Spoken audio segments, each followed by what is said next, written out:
Hello दोस्तों, आज की इस कहानी में आप सभी का स्वागत है। दोस्तों, मैं एक ऑफिस में काम करता था और मैं शादीशुदा था। मेरे 2 बच्चे भी थे। हमारे ऑफिस में एक लड़की काम करने आई। वह बहुत खूबसूरत थी। उसका नाम शालिनी था।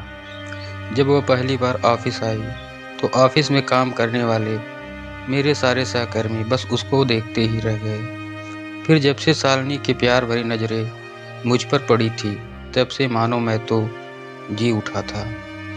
हमारे दफ्तर के सारे मर्दों में मैं ही तो सिर्फ शादीशुदा था।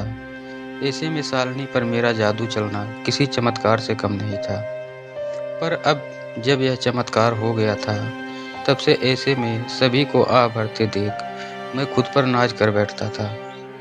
मैंने तो सपने में भी नहीं सोचा था कि मुझ पर शालिनी फिदा हो गई। पता नहीं उसको उस बूढ़े बरगद के पेड़ में न जाने क्या नजर आ गया, जो उसे अपना दिल दे बैठी। लंच करते वक्त मैं आह भरता हुआ सबसे कह रहा था, हाँ भाई, अब यह बेचारा दिल ही तो है। अब यह किसी गधे पर आ जाए तो उसमें उस मासूम का क्या कसूर। मेरे इस मजाक पर सभी खिलखिलाकर हंस पड़े और कैंटीन में घुसते वक्त जब मैंने अपने साथियों की बातें सुनी तो मैं मन ही मन इतरा उठा और अपना लंच बॉक्स उठाकर दोबारा अपनी सीट पर आकर बैठ गया। अपने दफ्तर के सारे आशिकों के जलते हुए दिल से निकलती हुई यह मेरे मन को ऐसा सुकून दे रही थी कि मैं खुशी के चलते फिरते कुछ खा न पाया। तब मैंने चपरासी से चाय मंगाई और अपनी चाय पीकर फिर से अपने काम में जुट गया। वैसे तो इस समय मैं लैपटॉप पर काम कर रहा था, पर मेरा ध्यान तो शालिनी के इर्द गिर्द ही घूम रहा था।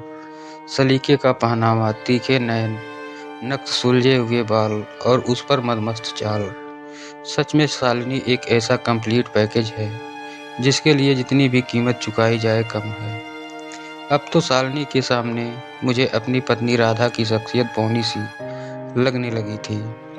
वैसे राधा मैं एक पत्नी के सारे गुण थे और मैं उसे प्यार भी करता था, पर शालिनी से मिलने के बाद मुझे लगने लगा था कुछ तो ऐसा है शालिनी में जो राधा में नहीं। शायद मुझे शालिनी से इश्क वाला लव हुआ है, जो शायद उस वक्त ज़्यादा है जो मैं अपनी पत्नी राधा से करता था। इसलिए तो शालिनी मेरे मन में बसती जा रही थी। इधर मेरा प्यार परवान चढ़ रहा था तो उधर शालिनी का जादू मेरे सिर चढ़कर बोलने लगा था।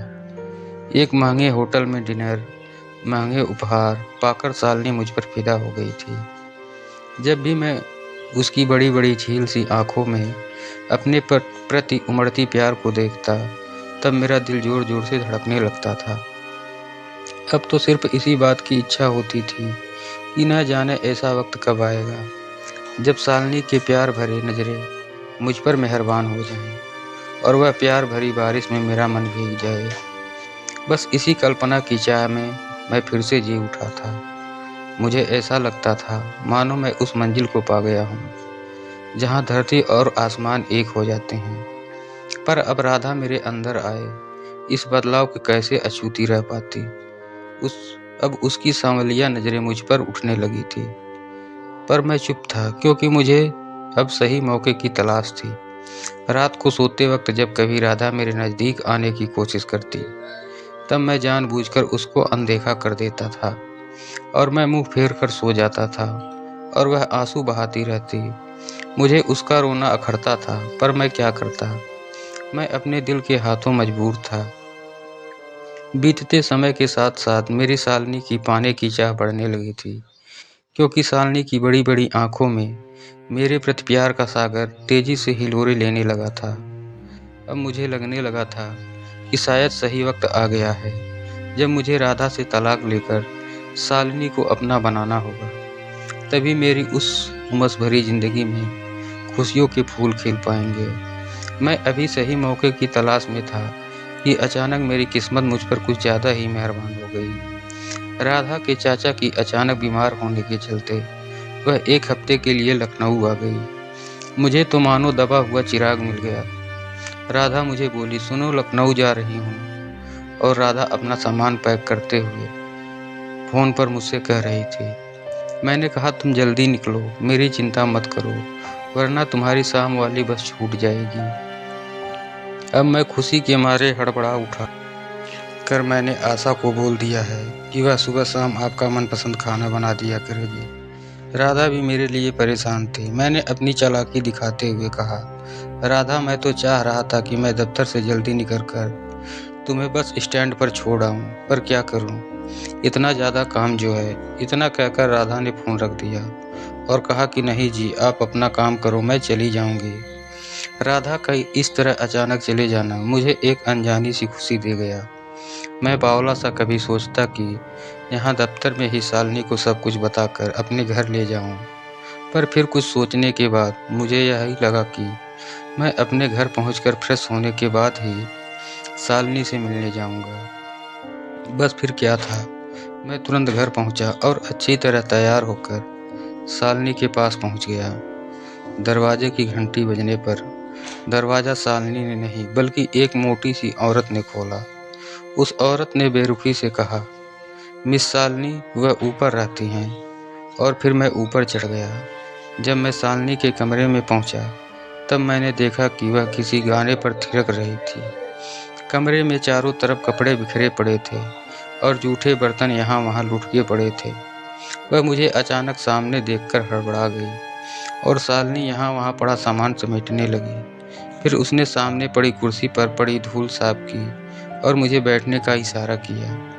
फिर वह मेरे लिए पानी लेने चली गई। शालिनी के जाने के बाद मैंने कमरे के चारों तरफ नज़र घुमाई तो इर्द गिर्द जमी मोटी सी परत को पाया और इतना गंदा कमरा देख मेरा जी मचलाने लगा। अब धीरे धीरे मुझे अपनी राधा की कद्र समझ आने लगी थी। वह तो सारा घर शीशे की तरह चमका कर रखती थी, तब भी मैं उसे टोकता ही रहता हूँ। यहाँ तो गंदगी का ऐसा आलम है कि पूछो ही मत। थोड़ी देर में शालिनी मुझे चाय की ट्रे थमाते हुए बोली, यह लो टोस्ट चाय। डिनर में चाय देकर मेरे सिर पर चढ़ा इश्क का फूस सारा बिखर गया। फिर शालिनी अपना पसीना पोंछते हुए बोली, वह क्या है ना, मुझे तो बस यही बनाना आता है, क्योंकि सारा खाना तो काम वाली ही बनाती है।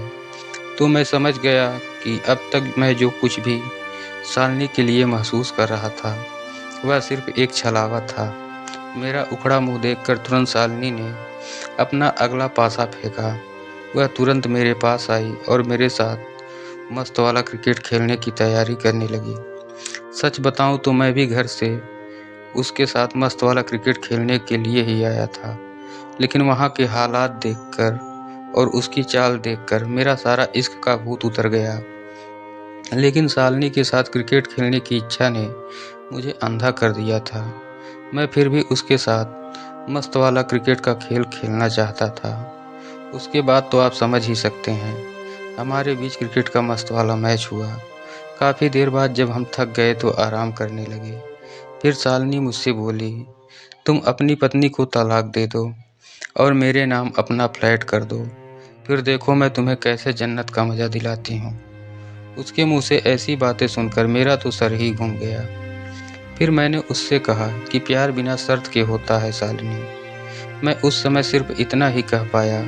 फिर शालिनी ने हंसते हुए बोला कि आजकल कुछ भी मुफ्त नहीं मिलता मिस्टर, यहाँ हर चीज़ की कीमत होती है और हर किसी को कीमत चुकानी पड़ती है। शालिनी के प्यार का यह घिनौना रूप देखकर मैं टूट सा गया और उसे धक्का देकर बाहर आ गया। शालिनी मुझसे और कुछ कह पाती तब तक मैं अपनी कार में बैठ चुका था और मेरे इस वाले लब का भूत उतर चुका था। मैं जल्दी से अपने घर की ओर चल दिया। उस दिन मैंने सबक सीख लिया था कि अब आपकी भोली भाली पत्नी से ज़्यादा प्यार आपको दुनिया की कोई पराई औरत नहीं कर सकती और वैसे सुख आपको कोई भी दे सकती है। तो दोस्तों, वीडियो अच्छी लगी हो तो चैनल को सब्सक्राइब ज़रूर कर दें। मिलते हैं अगली वीडियो में, तब तक के लिए लव यू।